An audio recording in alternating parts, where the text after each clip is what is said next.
up, y'all? It's your girl, Kelly Kellz, and we are back at it again with another dope interview, another dope episode of Through Thick and Thin, the podcast, with your girl, Kelly Kellz. And y'all already know what we doing. We talking about all the things that are difficult, all the things that could have stopped you, but you made it through. Listen, I'm super excited. First of all, I'm excited because y'all are here, all right? And I can't do this without y'all, but it's this thing in Atlanta called the Atlanta comedy scene. And it was created, but it's somebody who cultivated it. It's somebody who said, you know what? I'm going to put it in one space. If you're looking for it, come holler at your boy. We talking about no other than the one and only Maurice is in the building. ATL. Oh, ATL. Yeah. He's a fan fanatic. You need to have a, what's that new gambling site? You gamble? No. Damn. Because I want you to get on there. Because you need to be there. Because they do these sports bets, but you do sports. Mm-hmm. Season ticket holder for every sport here in Georgia, definitely Atlanta area. And I'm just talking about the background of him. We talking about you, Hawks, Falcons. What else? Who am I missing? Hawks and Falcons. That's it. Okay, Hawks and the Falcons. Them the two that I locked in on. Them the two that really almost got me disowned by my people in Milwaukee, Maurice. Okay, good. No, it's not okay, good. Maurice not only invites me to you invite me to the games, but he has me put on the merch. Mm-hmm. This friendship is starting to feel kind of different, man. Am I AT-alien? Hey, your sister from another mother. That's exactly why I am a sister from another mother. And it feels so good hearing that from somebody who is really ATL grown, ATL respected, and you know the culture. You know the culture. ATL, I produce the funniest comedy shows in Atlanta. Where the lie at? I believe it's true. Where the lie at? And if I don't believe it, who else is going to believe it? Yeah.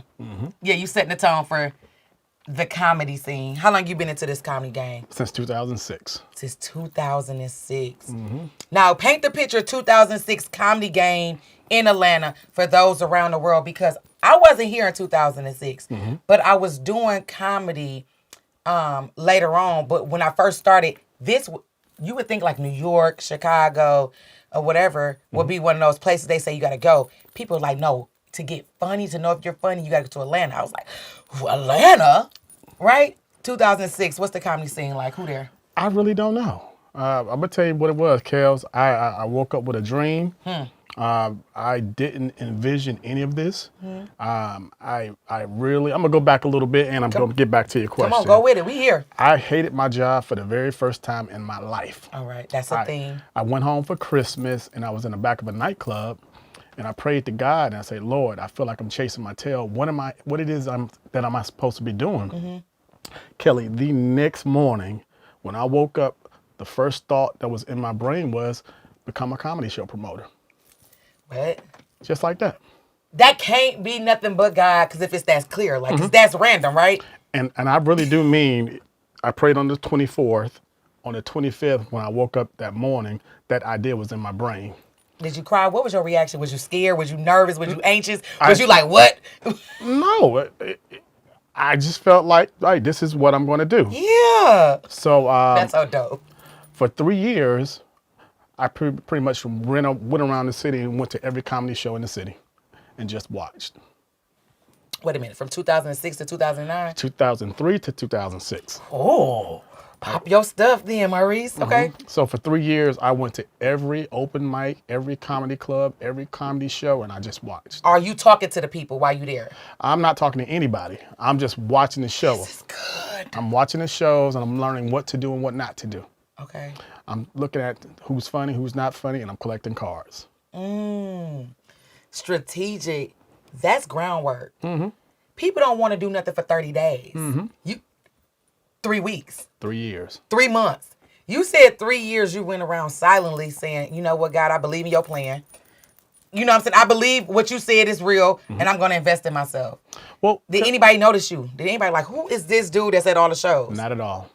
Yeah, Kelly, the reason I did it is because there's no mentor in this. There's no one who can teach you how to become a comedy show promoter, how to do this. So I had to go and watch. And what I did, I learned the do's and don'ts of running a room.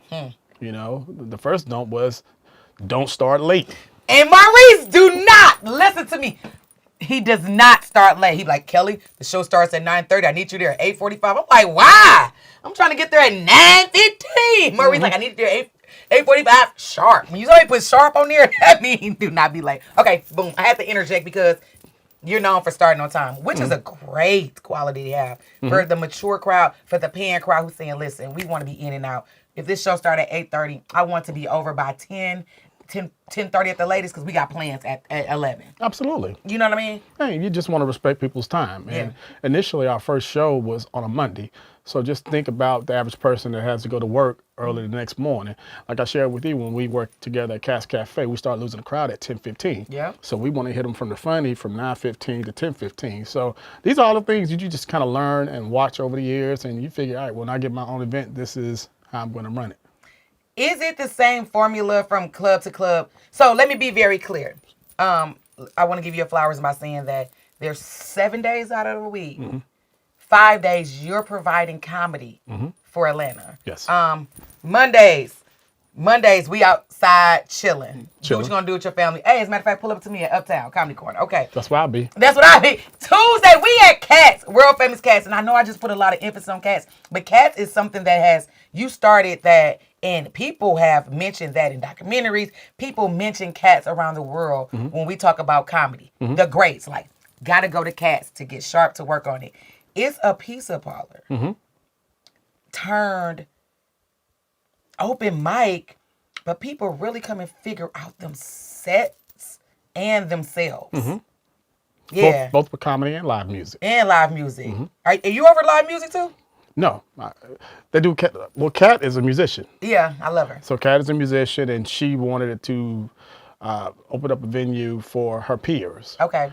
So they do live music Thursday, Friday, Saturday, comedy on Tuesdays. And comedy on Tuesdays is a hit. Wednesday, we laying low. We winding down. We chilling. We're going to wind down Wednesday and being off. Yeah, we being off. It's okay to take days off. Definitely as a promoter and as a comedian, that's the self-care that people don't understand. Like, you're so busy, wrapped up into the world, that you like, I need a day to regroup, to balance out, to do nothing, or to do the things that I can't do when I'm working. Right. Thursday, Monticello's. Yep. I call it Monticello's. What you call it? Both of them. If you fancy, it's Monticello's. If you regular, it's Monticello's, okay?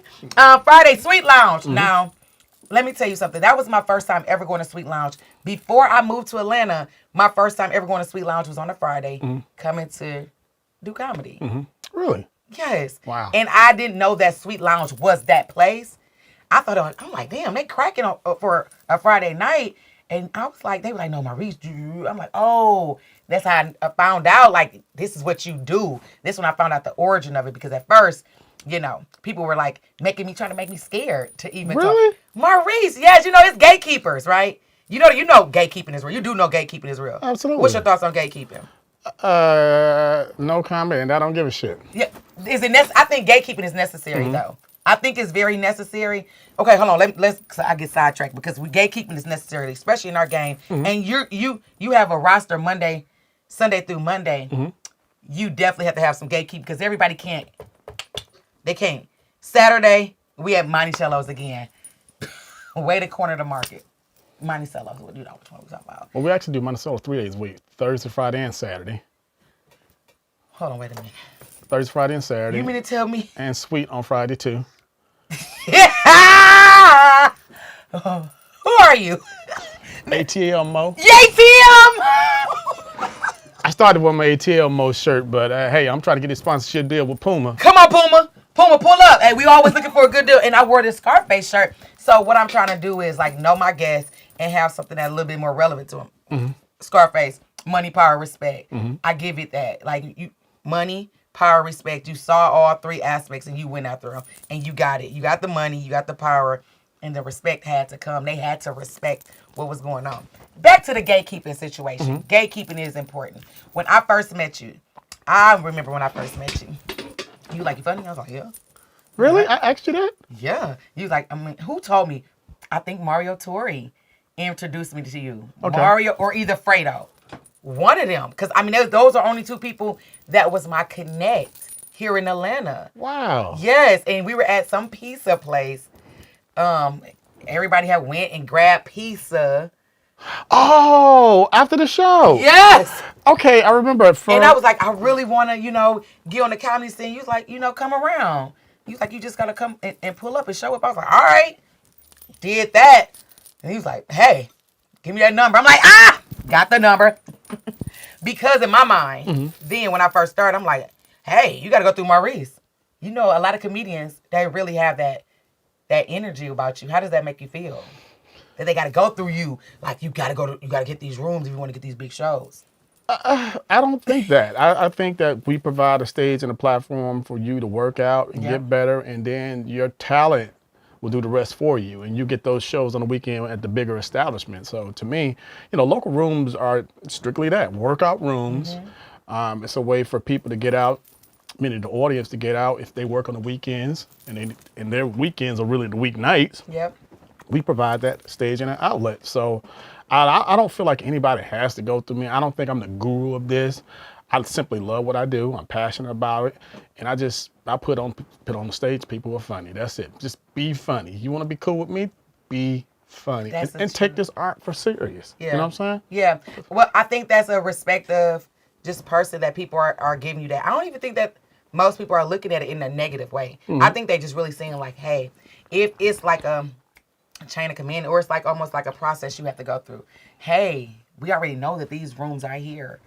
We already know that people respect the brand because it's a brand that people respect from around the world. It's not just Atlanta comedians and people who from Atlanta, even when they leave and come back, no matter how big or wherever they've gone, they're coming back to your rooms and they're doing them. Like, I literally met Chris Tucker at Cats. He's like, what up, Chris? Like, you so even keel with people. I love that about you. How do you keep that demeanor knowing that you are running in circles of people who you could possibly change their lives and they could change yours? Believe it or not, it feels normal. Okay. Think about this, Kelly. I hang out with dreamers and go-getters every single day. Yeah. And if you're not a dreamer or a go-getter or an artistic individual in some kind of way, it seems normal. Think about it. Everybody around me are dreamers. Yeah. So I don't really hang out with people who are not dreamers. So it feels normal. I think you can only distinguish the difference is if you are over here in a class by yourself and everybody else is doing something else. But I see you, think about it, I see all of my peers 5 nights a week. Yeah. And we're all trying to get better at something. Yeah. So it feels normal to me. It doesn't feel weird. And even people in my personal life, they're go-getters too. Yeah. Make a long story short, I don't hang around no bums. You can't hang around bums reaching for the stars. That's really what it is. Yeah, like-minded people. My friends and my peers push me. My friends and my peers check me. My son is a DJ. Your son, shout out to your son. Shout out. I remember we were at the Oak. That's where I met him at. And for your work relationship, and that's the great thing about it. Even though you do have, we have a great relationship, and you have relationships with certain people, it's not about that when we on the scene. It's work. Like, you don't care about that fact that we just were at the Hawks Bucks game together. You don't care about that. Hey, I need them up. I need you to get down. And even with your son, the way you handle your son, but you putting him in position. And that's important. Like, you definitely know that people are looking for that. Like, so it's an underground comedy scene. Do you feel like we more underground or are we above ground? Like, I mean, when I say that, are we, they want to call it the chitlin circuit. Do you feel like you cater more to the chitlin circuit or more mainstream? I think I'm a gumbo mixture of all the above. Okay, what that mean? Tell me what gumbo mean. I like gumbo, by the way. We're not the hood rooms. We're not the hood rooms at all. We're not the N-word rooms. I just think that anybody from any demographic, any race, creed, and religion, sex, or gender can come to our shows and be entertained. I agree. And come back. Because sometimes you can have a horrible show and now you're going to lose the consumer. Yeah. But I think with us, when you and I put the list together for Cats or any other open mic event or anything that we're doing collectively, I look at the names and I try to go based on certain things: the funny, the race, the gender, the material I've heard. This person before them is going to be weaker or stronger. Well, Kelly can clean it up after this. I just see it a certain way to make it appealing and pleasing for the entire audience. Yeah, that's important. I was just going to ask you, too, like, how important is the lineups for you? Because, Cats is an open mic, but we still strategic with Cats. Because Cats is one of those staples. Sweet Lounge, I know everybody would love to come and just do a guest spot. You'd be like, can I get up? I'm like, hey, we got a flow that's going. And I think that flow is important. And time schedule-wise, it's important for people that you book as a headliner to get their time. The feature to get their time. Because these people wait weeks and weeks to get up there. A lot of times, if people don't travel, because a lot of comedians don't travel, unfortunately, you would be surprised how many of our favorite comedians are local and don't want to leave outside of the region. They wait for you to call them. And it's like, you think I want somebody to come do my guest spot? No, I want my whole 25. I want to be able to sell my merch. I want to be able to roll like that. Has you being like super influential, like and going crazy in the comedy world, has it took an impact on your family or anything like that? Did you feel like it was a pull from anything else? Oh, let me tell you something, Kelly. You talking about sacrifice? Come on. I remember for years, I didn't go on dates. I worked, day job, part-time job, putting flyers on cars at night to 3 a.m. You know what I'm saying? That's footwork. Yeah, I did it all. Yeah. I did all the street promoting. I collected every email address. I designed every flyer. I do it all. Talk to that email address list. I'm a one-man company. You a one-man band. Hey, we ain't splitting no checks over here, baby. ATL Mo ain't playing. You the one. You the one talking about the email list. He like Kelly. He was just so shocked that I'm not collecting this data. And that's the business side, right? I think the business side of, having a list of people, who are your consumers? Who are you targeting? Who's coming back? And you making sure that with that email blast, that these people know that you're doing this. How is it? Are you doing it as much now still? Do I collect them? As much now? I'm burnt out, no. Okay. At one time, I probably hadn't collected an email address. You figure we started in 6. That was, I probably hadn't collected an email address probably in 4 or 5 years. Okay. The reason why is because Eventbrite collects it for me. You feel me? And I have a method to what I do. So whether I collect your email address or not, I'm going to get you somewhere online, and it's going to come to my phone, and I'm going to put it in a database, and I'm going to do my thing. So again, I don't have to do that anymore. And plus, at this point, at 52, Kelly. 52? Yeah, at 52. Okay. I was for sure going to say 32, but go ahead. I'm trying to enjoy life a little more and work a little less. And I was going to say to you, I know you said that you lost and you sacrificed a lot, but you outside now. Every time you call me like, Kelly, I'm in Dubai. I need you to hold it down for a week. I'm like, Dubai. He like, yeah, bye. She ain't lying. I ain't lying because it costs to be the boss. And you sacrifice so much then. I know like the mind of a promoter is constantly trying to be innovative. Social media comes, right? Now you're a promoter. It's social media. This phenomenon, really, right, that made multi-millionaires overnight, that changed regular average Joes into superstars overnight. How do you corner that market? Where's your thought? What are you? Because you know what? Comedians was pissed. Comedians were pissed, like, they don't deserve this. They don't do that. As a promoter, what was your, or even as a lover of comedy, a lover of the craft, what was your thought process? I'm a true lover of comedy, in particular stand-up. There's a market for everybody, and there's a lane for everybody, and there's room for everybody. So I have no ill will against those cats. Hey, let them do their thing. It's not necessarily for me. I love what you do. I love stand-up comedy. You do. And 59 second reel or 130-second reel on Instagram isn't stand-up to me. It's somewhat sketch comedy. It's sketch comedy. But I don't have time to be on my phone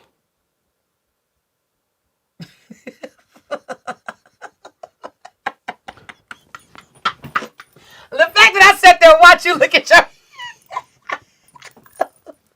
You know what I can be doing with this amount of time? Ooh. You know what I'm saying? It's something to be done. Yeah. So that doesn't work for me.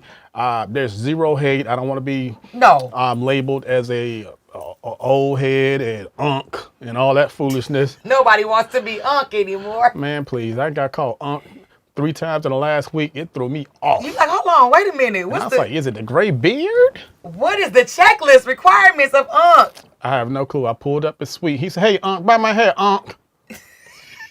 Boy, I'm about to cut your ass out. He hit me with the unk. He hit you with the unk. Unk. And I'm definitely not buying the hat now. Uncles are mean. My uncle mean as hell. Oh, my uncle. I don't mind being called uncle for my real nephews, but just random kids on the street, no, unk. No, listen, call me cousin. Mm-hmm. Call me sis. Call me queen. Mm-hmm. But not aunt. What's up, auntie? Auntie? Yeah, I'm not the freaky auntie. Mm-hmm. Listen, and talking about freaky and like shit that's just happening in the streets, right? You service all walks of life. We cannot determine like what's happening with comedy. Mm-hmm. And that's the one thing, like we're a one-man band, mm-hmm. right? We on that stage, we by ourselves. It's an isolated situation when you're on that stage. But what's the craziest thing, like far as the audience or a comedian has ever done in a show that you be like, damn, the world is changing? I remember this. Were you here when we had Taboo too? No. I think this was probably it. It may not be a shocker to most people, but it was the day or the night that Michael Jackson died. Okay. And a comedian was on stage and he said he made a really inappropriate joke about Michael's death and the things that he was accused of. When I tell you it was so inappropriate that the entire audience was just shocked, pissed off, angry, and crickets. He couldn't dig. He tried to dig himself out the hole. Yeah. But Who talks about Michael Jackson? It's Mike, the king. The day of his death. The day of his death, and then he kind of spoke on the things that he was accused of. And it was just so inappropriate that everybody was just shocked. He tried to dig himself out of the hole, and I just told the DJ to play the music. Play him off. No, play the music, but he didn't know what. Oh, I'm sorry, you're right. Yeah. I wasn't sure how to handle this because he couldn't dig himself out the hole. He did this within the first 2 minutes of his set. Was he a book comedian? He was a bigger veteran at the time and should have known better. I had to go get him off stage. I gave him his money still. What's his name? What's his name? You want me to say it? Hell yeah, we want you to say it. Ice Cream. Who the fuck? Yeah, I know it. You don't really see him around. After that Michael Jackson shit. Yeah.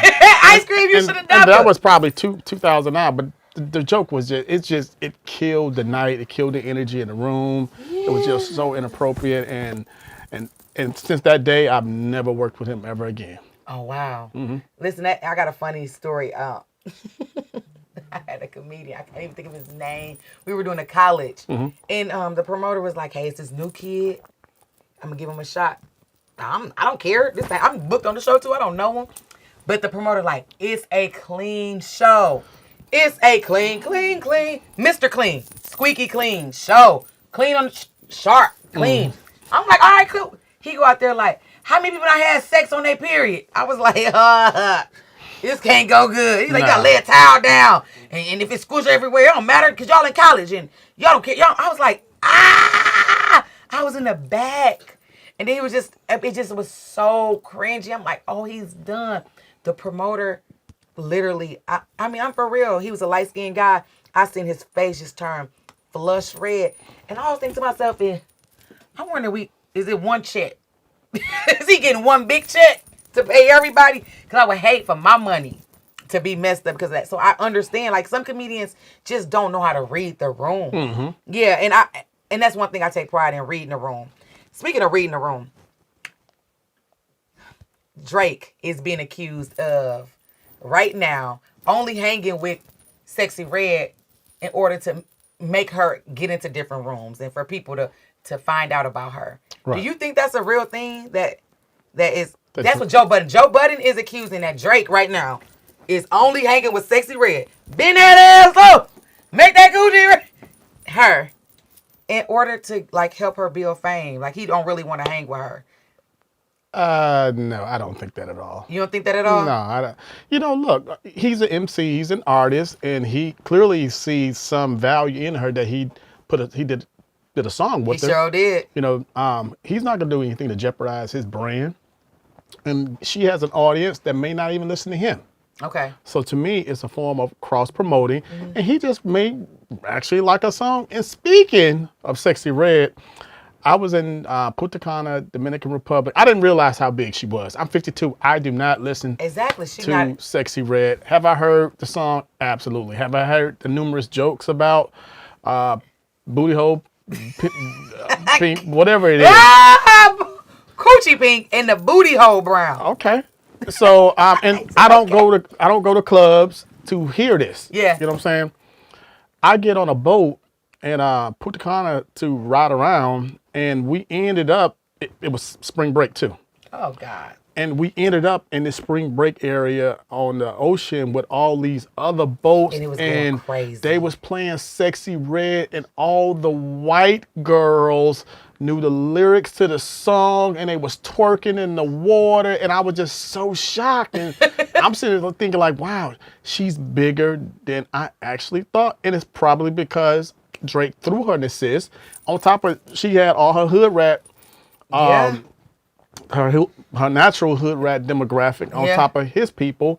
And I think this younger demographic just want to say F it when it comes to everything. Everything. We're going to say what we think. We're going to and do what we feel. If you say anything bad to us, you're bullying us. Mm-hmm. Yeah. So my personal and a couple of my friends, we were just kind of thinking that, I think it's definitely beneficial to Drake as well. Like, I think that Drake is reaping something from this. He is getting her fan base. But he is a man, like, people value his word. You get what I'm saying? So he kind of, like, must be doing this for some other reason. He got to be doing this for some other reason because that's back to you, ATL Mo. Like, if I attach myself to you and I can use you as a reference point, I can't use myself. Let me use a newer comedian. Gotcha. A newer comedian attach themselves to you and use you as a reference point, a point of contact. Okay. It's going to help build and push them to other rooms and other promoters and other comedians because it's almost like a stamp of approval. Got it. And if you don't have that, it's almost like, you would have never been exposed to it because only that age, people who looking for that is going to see that. But now we hear it all the time because the Drake lovers is attached to it now because we love Drake. And I just think that that's the world of collabing though, right? I guess we have to collab. Well, and he's probably going to collab with the next hot thing in the next 2 or 3 years also. Think about it. He's been doing this since 2009. He's becoming an old head. Oh, yeah. See what I'm saying? Yeah. Music is transitioning. He feels it. This is just my perspective only. This is real. I think he feels it. And to be affiliated with Glorilla and Yeah, Sexyy Red Glow. and all those cats, that's just cross-promoter. Perfect example. I took my son to see Nicki Minaj 2 weeks ago. How was it?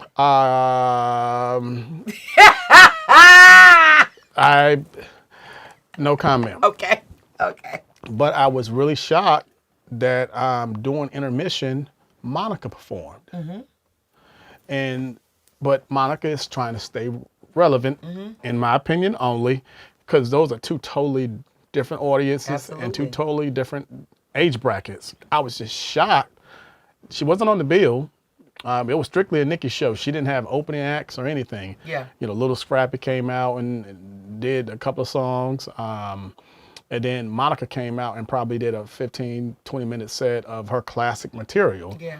And I could tell that there was a few older people in there that really enjoyed that because that's the only portion of our show I really enjoyed. Because, you know, I like Nicki when she first came out. She was strictly about the music, the lyrics and all that. But this is a Vegas show that she has right now, and just in my opinion. But that's how all entertainers are. Think about some of our favorite comedians. You are a lover of comedy. Think about how some of the favorite comedians, they start off hungry and then eventually they get gimmicky. I mean, is that the game? Is that what They sell you. What do you think that is about? Again, these are my personal opinions. Everything we talk about is our personal opinion on Through Thick and Thin. I'm not trying to throw shots or belittle anyone. I think sometimes when you have multiple people in your ear, whether it be management, agent, and you're trying to stay relevant, you're getting less shows, and you feel like, you know what, hey, maybe I need to jump on this foolishness, the shay-shays, to get relevant. I'm disappointed in the comedy scene to see these guys going on this platform. This has nothing to do with Shannon Sharp. It's gossiping. It's we too grown for this. It's messy. It's messy, and then I somewhat expected out of women, but men, and to be going back and forth with folks, and this is the dumbest thing ever. Cussing somebody out on your phone. Kelly, this right here, you know how stupid this look? Yeah, you gotta go watch it. Yeah, you better not. When I see you, I'm gonna do this. Upload, send, tag, add their name, put a post. I don't get it. Someone just recently took a shot at me. Who? And Who? An individual who would remain nameless, and I wasn't even there. I was at I was at across the street at the game with my kid, and this particular person texted me and said, "Hey, can I do a guest spot?" And I said, "Of course, you're always welcome." Look, comedians, I am not an asshole. I am not mean. If you want to do a guest spot, please, a couple of things. Text me and get there on time and be funny.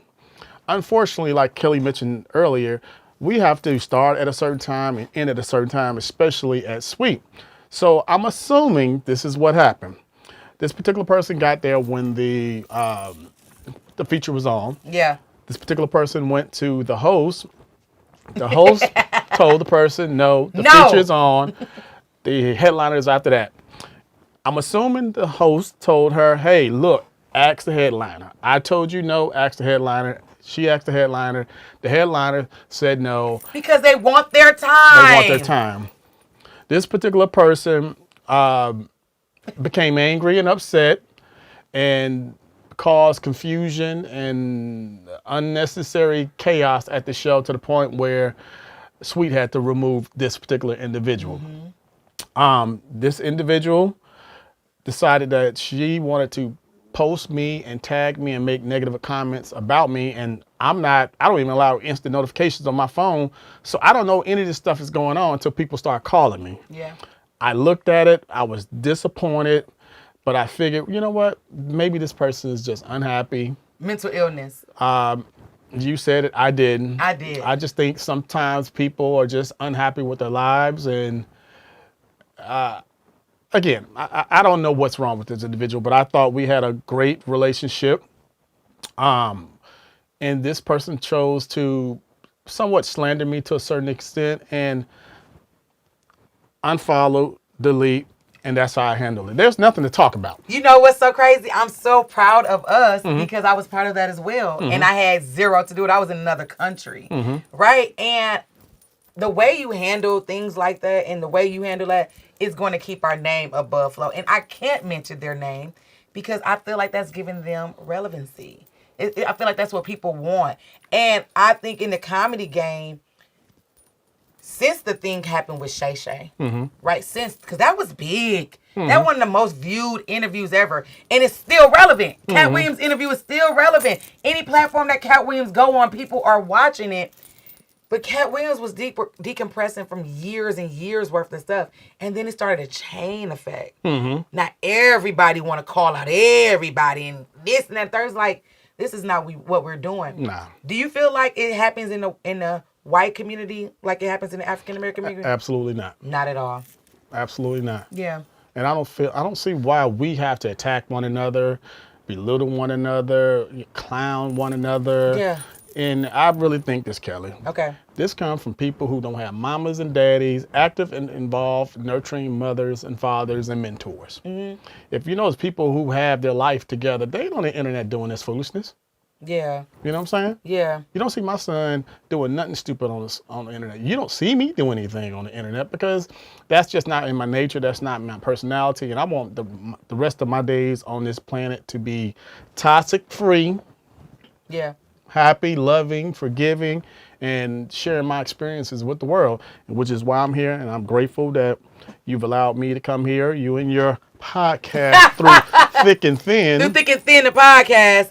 Listen. Yeah, so I appreciate you. This is your first. This is his first podcast. I'm so excited because I get to pop your cherry, and it's a great thing, podcast. And I was just reminiscing and feeling like, you know what, God, I asked for a lot, and for much is given, much is required. You talked about sacrifices and things like that. When people do certain stuff like that, like turn their back on you, they lose a lot. Yeah, because now you only can pick a certain amount of people. I know we talking about gatekeeping again. Trust me, it's a gatekeeping thing. You don't have to admit it, but you have to monitor who's on these shows because it's your brand. Oh, well, yeah. Well, in that sense, you're absolutely It's a gate right. that's kept. Oh, okay. I thought you meant something else. So I apologize. No. Oh no, I do have. Do I rotate people? Yes. Every Monday I send a text out. Send me your availability, and I put it together based on my relationship with you. If I could depend on you, meaning if I know I'm not going to be there, I know Kelly's going to get there on time. Kelly's going to start on time. Kelly's going to end on time. Kelly's going to make that list. Not like I'm not trying to micromanage you or anyone else from afar, but I know that you get it. Yeah. You get it. Yeah. Laugh, love, get it. It's a few comedians who simply get what I'm trying to do. Yeah. I'm trying to keep these rooms afloat. Absolutely. You know what I'm saying? I want my rooms to be here in 5 years, 10 years, and then ultimately I want to be able to pass this off to somebody else because I can't be in the clubs, you know, late at night, and that's not what I want to do. I want to travel the world, go to games, spend time with my kid, and when he has grandchildren, I want to be able to do all that. So I'm building my little legacy and my brand so this can be on cruise control. I don't want to die and this dies with me. That's a fact. That's a fact. I'm so serious. That's how I really feel about this. That's passion. That's what love is. I know you were speaking about earlier about the love situation. We talking about love. How has your love life changed now? Because women love entertainers. Do you find that women are attaching themselves to you? Because you're definitely the Russell Simmons. No Diddy. Definitely the Russell Simmons. You're definitely the Russell Simmons of Atlanta, right? Do you find that women are like, is that Maurice? First of all, the thirst is real. The thirst is real, and we know it. The thirst is real.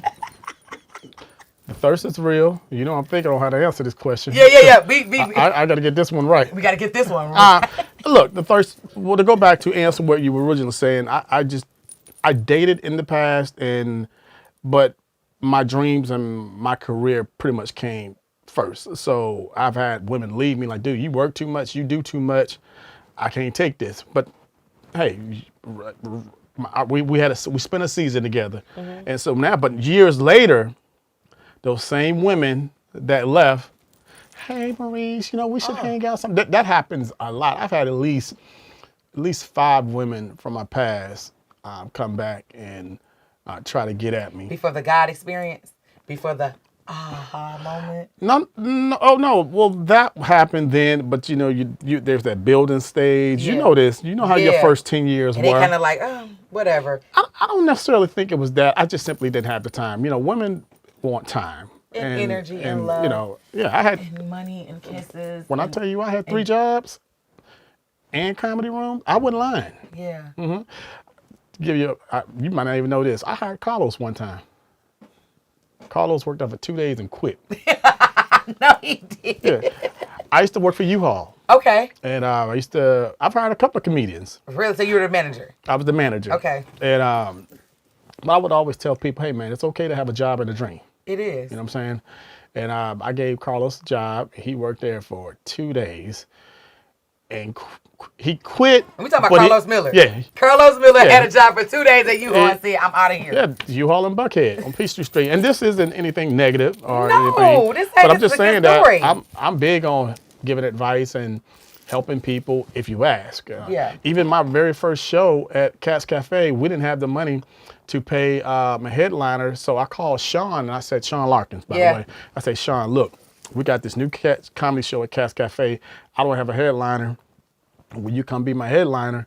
And if you ever need a U-Haul truck, you can come to U-Haul and I'll give you a truck. Man. And his reply was, I got to move tomorrow. I said, come to U-Haul. Wow. Get this truck. That's so, a vibe. I can't beat Kelly, it. we got to do a part 2. I got stories for days. I know you got stories for days. Tell me some who are your top comedians right now in the game.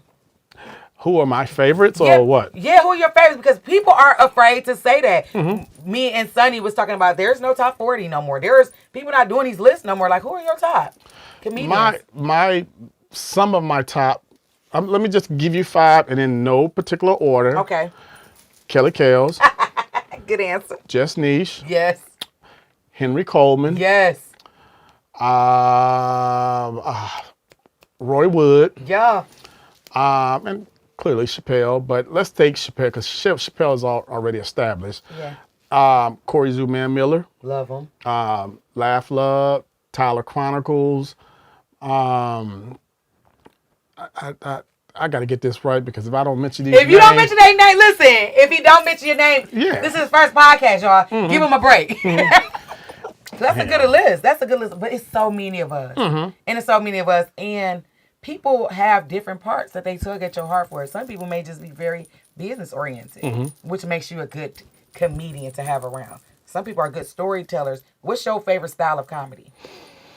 And then we're going to get into like some of your stories that we got to hear. Okay, let me add 2 more names to that list. 3 actually. Come on. Clayton English, Carlos Miller, and Ronnie Jordan. Absolutely. And I agree with all of them. So I had to throw those. Those are people that I absolutely love. So I want to say that was probably 6 or 7. It was about 8 of us. When I book Henry Coleman and certain people, I actually go to the show and I want to watch it.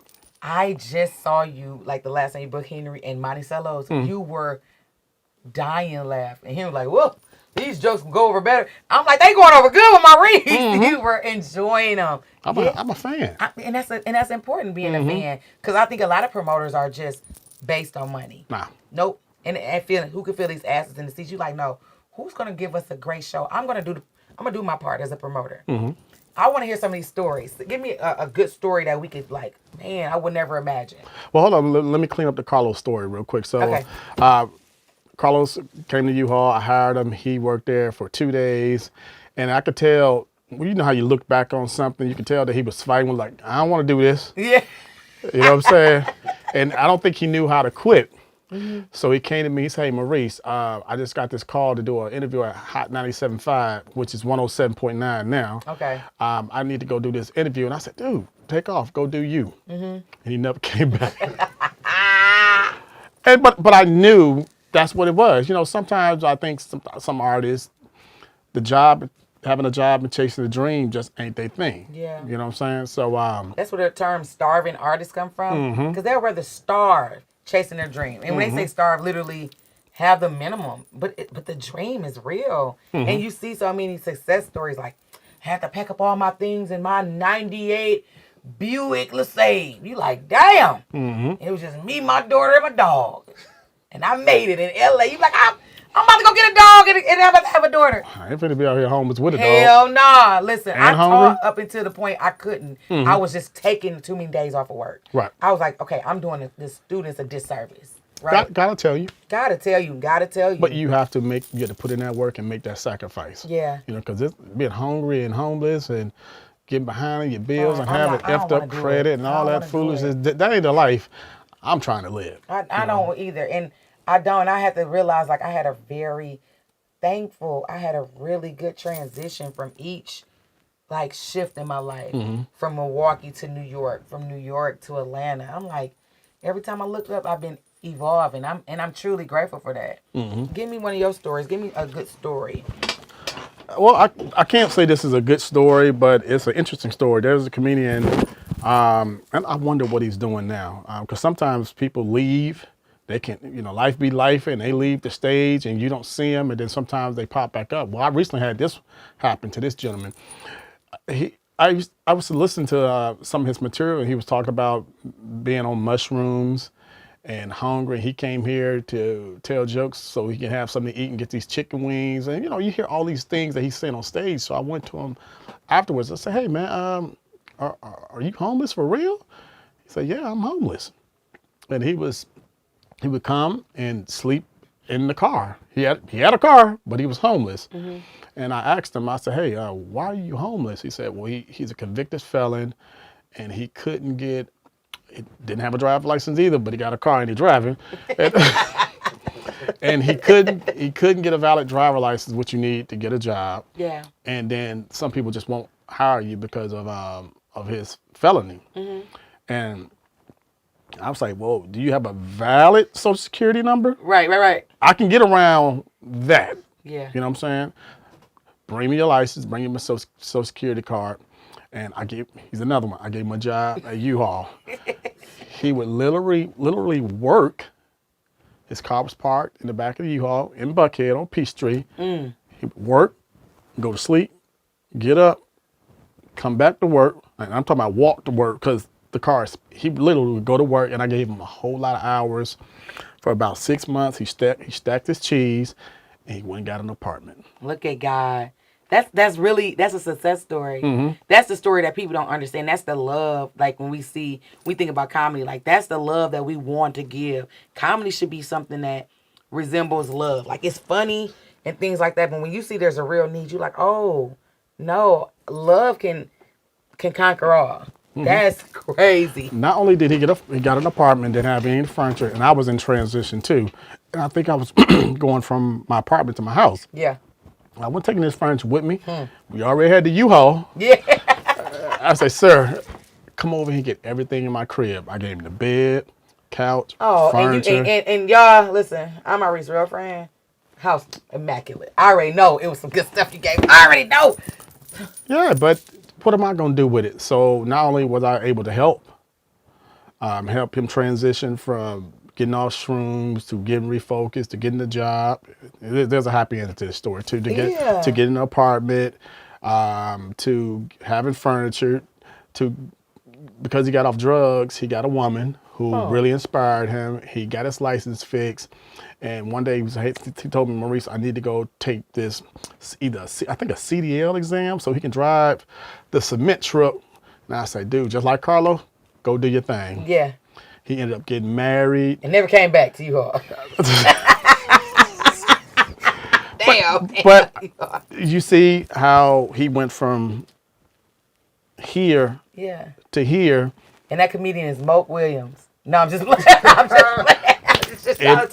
It is not. It is not Moke.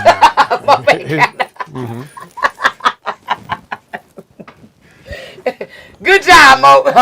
No, we love you, Mo. We love you, Mo. Mm-hmm. Listen, you've been helping a lot of people. You helped that man. You helped Karlous Miller. You helped me kind of like get acclimated. People saw me, and before, boom. Now it's like, oh, good. Stamp. Tell the young comedians, tell the viewers, in your honest opinion, and just from your perspective, what should be their moves if they're trying to enter the comedy world and be respected and have a long-lasting career? This is just my opinion. It may work for you, it may not work for you. My advice is do like I did for 3 years, just go watch. Because you're going to learn.